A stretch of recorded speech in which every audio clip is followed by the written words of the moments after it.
ఎవరికైనా అనుమానం ఉండొచ్చు, ఆయన వైఎస్ఆర్ కాంగ్రెస్ పార్టీ వచ్చాడు కానీ ఒకటే చెప్తున్నా, తెలుగుదేశం పార్టీ కార్యకర్తలందరికీ నేను అన్ని ఆలోచించాను.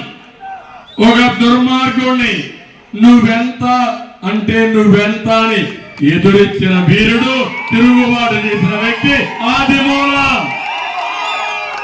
ఎంపీ సీట్ ఇస్తానంటే నీ ఎంపీ నాకు వద్దు, నీ పార్టీ నాకు వద్దని తిరుగుబాటు చేసి ముఖం మీద చెప్పిన వ్యక్తి ఆదిమూలం అని చెప్పి నేను తెలియజేస్తున్నా. అక్కడే నేను ఆలోచించాను.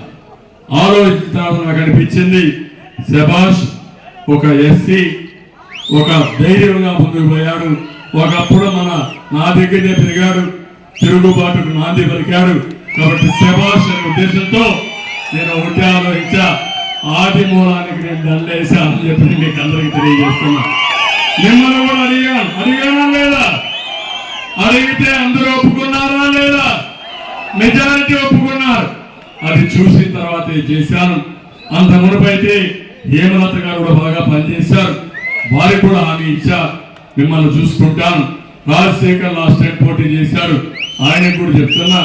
ఇక్కడుండే కార్యకర్తలు అందరికీ, నాయకులకు కార్యకర్తలు చెప్తున్నా, ముందు మారిగా మనకి ఎక్కడ డివిజన్ ఉండకూడదు. ఈ రాష్ట్రాన్ని కాపాడుకోవాలి. ఒకవేళ ఎవరన్నా మా వాడు అటు ఇటు వచ్చినా మీరు మాత్రం సహకరించద్దండి. ఒకే దారి, ఆ దారి ఆదిమూలం గెలుపు. సిద్ధమా తమ్ముళ్ళు అని మిమ్మల్ని అడుగుతున్నా, సిద్ధమా ఆడబిడ్డలని అడుగుతున్నా. మళ్ళీ సత్యమైన ఘాట్లో పెట్టే బాధ్యత నాది.